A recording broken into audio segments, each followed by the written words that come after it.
ልጅ እያለን በየሰፈራችን ባሉ ሜዳዎች ላይ አንዳንዶቻችን እግር ኳስ ስንጫወት አድገናል ሌሎቻችን ደግሞ ባንጫወትም እንኳን ቆመን ተመልክተናል ደጋፊም ነበርን ደግሞም የሰፈር እግር ኳስ ጨዋታ ውጤት የሆኑ ከዛ ተነስተው ለትላልቅ ክለቦች አልፎም ለብሔራዊ ቡድን ለመጫወት የበቁም ብዙ አሉ ከዚህ ውጪ ያለ ነው ደግሞ ይሄ የሰፈር እግር ኳስ ጨዋታ ጥሩ ትዝታን ፈጥሮልናል ባሪ ኦፕ እሱ ጋር ባለንበት አራታን ኦፕ እዛው እየተንቀሳቀስ በየሰፈሩ ሜዳዎች ይኖራሉ ብዙ ትዝታዎችም አሉን ያንተ ሰፈር ቀጨኔ ነው አይደል በእናንተ ሰፈር የነበሩ ታዋቂ ሜዳዎች ስማቸው ነበር አንደኛ ያው ጉቶ ሜዳ ሁሉም ያደገበት ነው የቀጨኔማ አካባቢ ትልቁ ሜዳ የሚባለው ጉቶ ሜዳ ነው ከ80ዎቹ በፊት ከዛ ጊዜ ጀምሮ በጣም ትልቅ ውድድር ነው ትልቅ ትንሽ የሰፈር የማይመስል በጣም ትልቅ ውድድር ነበር ከዛ ጊዜ ጀምሮ ከዚህ በተለምዶ ይሄ አካባቢ 11 ቀበሌ የሚባል አካባቢ ነው ከፍተኛ 12 ውስጥ ከሚገኙ 9 ቀበሌዎች አንዱ ቀበሌ ነውና ብዙ ወጣቶች ብዙ ስፖርተኞች ያሉበት ሰፈር እንደመሆኑ መጠን እዛም እዚህም የሸክላ ዋንጫዎች ውድድሮች ይኖራሉ ከፍ ባለ ደረጃ የነበረው ውድድር ግን እዚህ ክበር ሜዳ የሚባለው ሜዳ ላይ በጣም ትልቅ ውድድር ነበር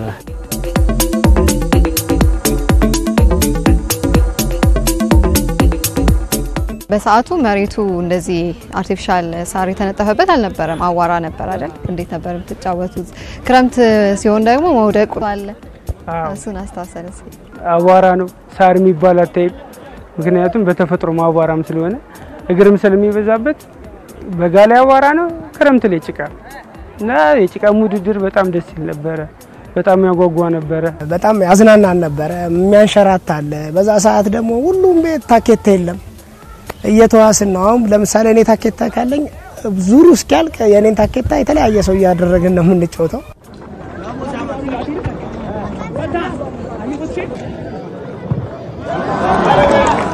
አሁን ላይ ሶሻል ሚዲያውም ስለመጣ በሶሻል ሚዲያው ነው ብዙ ጊዜ ኮሙኒኬት የምናደርገው ያኔ ግን ምን ነጋገር የነበረው ስልክ እንጨት ላይ ስም ዝርዝራችን ተለጥፎ ጨዋታ ማን እንዳለ ፕሮግራም አይተን ዝናብ እየደበደበ መተን ወረቀቱ አንዳንድ ጊዜ ላይኖር ይችላል ዝናብ መጥቶት እዛ ለመግባት አሁን ቤተሰብ ብር ከፍሎለት ነው የሚገባው በዛ ሰዓት 2 ብር ነው የሚከፈለው ወይ 1 ብር ነው ያን ብር ከፍሎ ትሬኒንግ እንደመስራት አለበት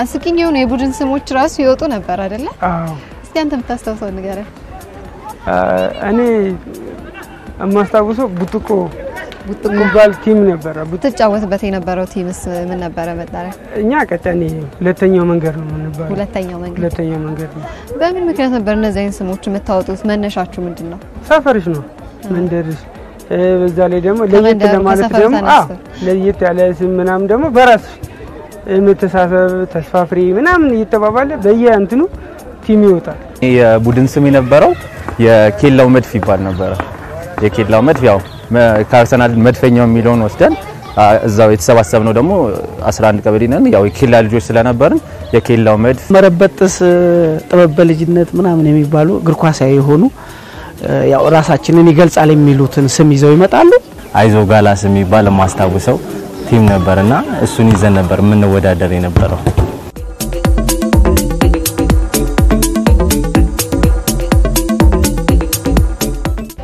ትጥቅ ደግሞ የተሟላ አልነበረም ማሊያም ታኬታ ጫማም አይኖርም በሰዓቱ በምን ነበር የምትጫወቱት ሰቆጣ ይባላልና ባለ 2 እና ባለ 4 እግሮች ያሉ ሰቆጣ በጎማ የሚሰራ ማለት ነው እሱን ጥልፍልፍ አርገሽ ነው የምትጫወቹ እና ምቾትም አለ ምቾትም የሌለው አለ ዋከነኮ አንዳንዴ ይሾልካል ባዶ እግርሽም የምትጫወችበት ይበልጣል በቦቴም የሚጫወት ልጅ አለ ማሊያ ያንዱ ቡድን ካለው ለቀጣዩ ቡድን ተቃራኒ ይሰጣል ያን ማሊያ ስም የለውም ቁጥር ብቻ ነው ያለው በመንወርቆ ብቻ ሳይሆን ኳሱም ያለው ነገር የተለያየ እግር ጫማ አርገን ነበር የምንጫወተው ምንም እንትን የሌለው ጫማው ራሱ ከተቀደደ ላዩ ላይ ካርሲን ደርብ ነበር ለተጫዋቾችም በወቅቱ የተጽኖ የሚያሳድሩ ማራዶና ምናምን የሚባሉ ይሄ በክለብ ደረጃም ያሉ ተጫዋቾች የሆኑ ነገራቸው ሲመሳሰል ስያሜ ይሰጣል በራሱ ስም ደግሞ ልጆቹ ላይ ኢንፍሉዌንስ ያደርግና እግር ኳሱ ላይ እንዲቆዩ ኢቭን ደግሞ ትንንሽ ታዳጊዎች ደግሞ እነሱን ያዩ የሚተካኩበት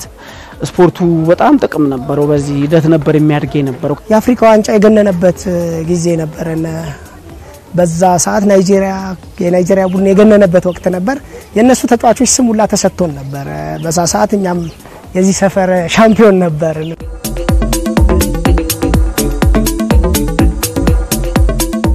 ላለመሸነፍ የሚደረጉ የሸክላ ዋንጫ ለመስበር ምናምን የሚደረጉ ነገሮች አሉ። በመሸነፍ ውስጥ አዎ አሪፍ ትዝታ ነው ያለው። ብቻ ለተጫወተው ብቻ ሳይሆን ለሚመለከተው ለቤተሰብም ጭምር በባዶ እግር ምናምን ነበር ደግሞ ይዛኔ ልጅነቱም ስላለ ብዙም አይከብደሽም። እየፈረስሽም እየተነሳሽም ለመጫወት ከባድ አልነበረ።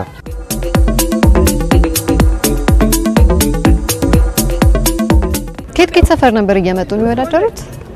ከአስሩም ወረዳ ይመጣል። 02 04 ቀበሌ ምናምን እየተባለ ነበር። እንደው ከሩቅ ሰፈር መጡ ከተባለ ከየት ነው በሰዓቱ ሲመጡ የነበረው? ከሩቅ ከተባለ ያው ፒያሳ ነው። ደጃጅቤ ሰሜን አዲስ የሚባሉ አሉ። ረጅም በዛ ሰዓት የሚመጡት ሚኒሊኮች ነበሩ ከረጅም ሰፈር። የዋንጫ ጨዋታ ጊዜ በጣም ድምቅ ይላል ሰፈሩ። ሜዳውም ያምርበታል አይደል? ጀሶ ይነሰነስና መስመር ይወጣል። እስቲ የዋንጫ ጨዋታ ጊዜ ነበረው ነገር አስተዋሰል።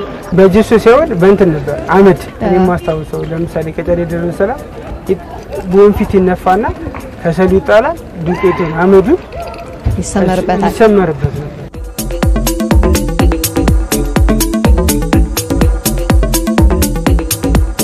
የነበረው የዋንጫ ሽልማት ምን ነበረ? የዛን ጊዜ ሜዳሊያ አለ፣ ዋንጫ ሽልማት አለ። ሜዳሊያው ከምንድን ነው የሚሰራው? ይመስለኛል ከቆርኪ ነው አይደል? እንደ ከቆርኪም አለ። እንደገና ደግሞ ስታምፕ የተደረጉ እንደ መዳብ ነገር ሆነው አለ፣ እንደ ሲልቨር ምናምን የሚመስል ነገር ሆኖ ግን ሪል ሲልቨር ላይሆን ይችላል። የሸክላ ዋንጫ አለ፣ ሲ አለ፣ ቢ አለ።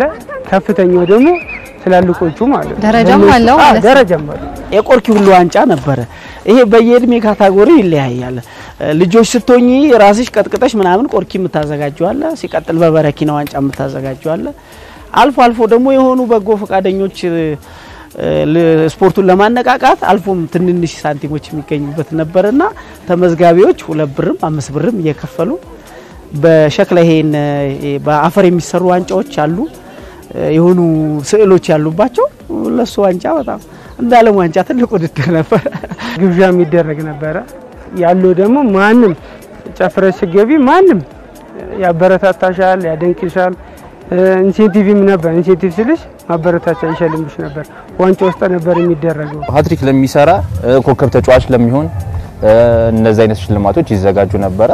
ያው አነስተኛም ቢሆንም የተወሰነ የስጦታዎች ይኖሩ ነበር። ኳስ ስንጨርስ ያው ድንች ተቀቅሎ ነበር መንበላው።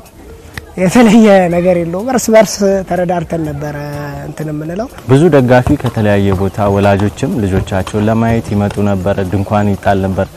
አንዳንድ ጊዜ ማረሰው ድንኳን ተጥሎ ያው በያልቻለው ድንኳን መጠለያ ያልቻለው ደግሞ በየጥላው እየራሱን ሄዶ ዝናብ እየመታው ሁሉ ጨዋታውን ይመለከት ነበር። ጨዋታውን ዝናብ ተጫዋቾቹ እየመታቸው በዛ ጭቃ ላይ እንጮት ነበር። ያለው ስሜት የራሱ የሚፈጥረው ስሜት ስለነበረ እንደዛ ነበር ምናሳልፈው።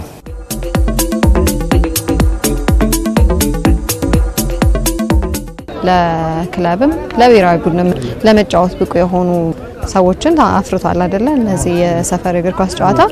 እስቲ እናንተ ሰፈር ከወጡ ታዋቂ ተጫዋቾች እዚህ ለምሳሌ ባንክ የሁኔታ የሚባል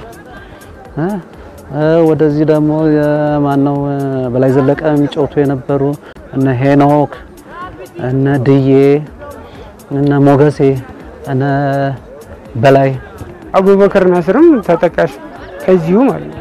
በእንደዚህ ውድድሮች ነው ከጉቶ ሜዳ አቡበከር ናስር ወንድሙ ሁለቱም ወንድሞች ጅብሪል ከዚሁ ሜዳ ላይ የወጡ ልጆች ናቸው።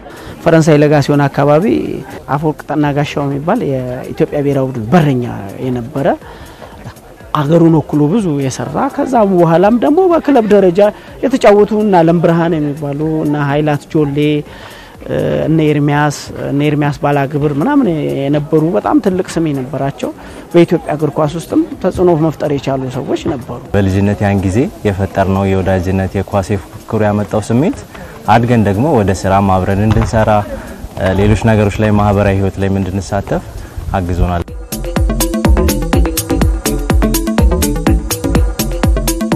እኔ ባየሁት እንደዚህ ፈረንሳይ ላይ እንደዚህ አይነት ውድድሮች ለምሳሌ ከሌላ ሰፈሮች የሚመጡ እነ አምባሳደር 05 ጃን ሜዳዎች መርካቶ ከፒያሳ ከጎላ ከማይመጡበት ቦታ የለም። የወንድማማቾች ቲም ሁሉ የተፈጠረበት አጋጣሚ ነበርና ብዙ እግር ኳሳዊ ታሪክ እንዳጠቃላይ ደግሞ ስፖርታዊ ታሪክ ያለበት ቀበሌ ነው ይሄ።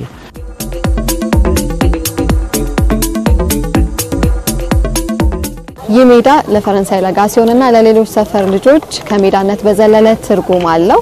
የእግር ኳስ ፍቅራቸውን ይወጡበት የነበረ የተለያየ አካባቢ ነዋሪዎችንም በኳስ ሰበብ ያሰባሰበ ሜዳ ነው። ሰፈራቸውን የወከሉ የእግር ኳስ ቡድኖችን በየአመቱ እልህ አስጨራሽ ዋንጫ ጨዋታ ያደርጉበት የነበረ ሜዳ ነው። እኔ ልጆኜ ትዝ ይለኛል ዙሪያውን ሜዳውን ከየሰፈሩ የመጡ ደጋፊዎች ይሞሉት ነበር፣ መቆሚያ ቦታ እስከማይኖር ድረስ ማለት ነው። በሰዓቱ በጣም ደስ የሚል ድባብ ነበረው። ዛሬ ላይ ግን ይህ የሰፈር የእግር ኳስ ጨዋታ እዚህ ሜዳ ላይ አይደረግም። ስለዚህ ጨዋታ ወደሚደረግበት ስፍራ እንሄዳለን።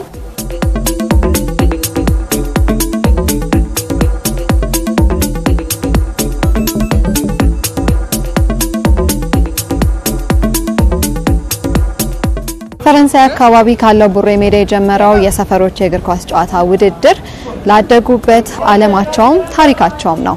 ታዲያ በዚህ የሰፈሮች የእግር ኳስ ጨዋታ ውድድር ዛሬም እንደ ድሮ ደጋፊዎች ከተለያዩ አካባቢዎች ተሰባስበው ሰፈራቸውን የወከለውን ቡድን ለመደገፍ እዚህ ተገኝተዋል። ከዛ ጀምሮ እንግዲህ የነበረው ድባብ በጣም አሪፍ ብዙ አዳዲስ ሰፈሮችን አግኝተንበታል። ያው ይሄ ውድድር ብዙ የተራራቁ ሰፈሮችን የምንገናኝበት የምንተዋወቅበት ትውውቅ የምንሰራበት ምርጡ ውድድራችን ነው። አምባሳደር አሪፍ ቡድን አለን። በጣም ረጅም አመት ሆኖናል። 5-6 አመት እየተወዳደርን ከአያት አደባባይ የነበሩ ቲሞች ነበሩ። እነዚህ ብዙ አይነት ቲሞችን ከየትኛው ማቅጣጫ ተቀብለን የምናስተናግድበት የእግር ኳስ ውድድር ነው። ስለዚህ ውድድሩን ያው ቀጣይነት አድርገነው ከመጀመሪያው ከነበረን ሜዳ ላይ አሁን ላይ ትንሽ ግሬሱን ለመጨመር ነው ወደዚህ ሜዳ ላይ አተኩረን የመጣ ነው።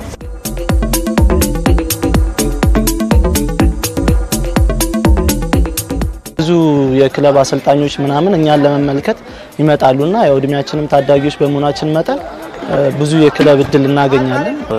ሰው ታቂበታለሽ ከምን ነገር በላይ ደግሞ ያይ ይቀርማል። እንደ ሰፈርም ብዙ ነገር ታቂያለሽ። ሲቀጥል ደግሞ ብዙ መታያ ነው። እንደ ተጫዋች ደግሞ ውድድሩ አሪፍ ነው።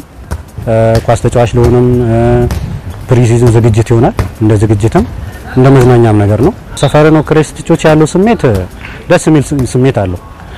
ሁሉም ሰፈሩ ላይ ማስተራት ይፈልጋል። ተራርቀሽ የነበረውን ኳስ ያገናኝሻል። ያው ከሌላ ሰፈር ጋር ስትሆኚ ደስ ይላል።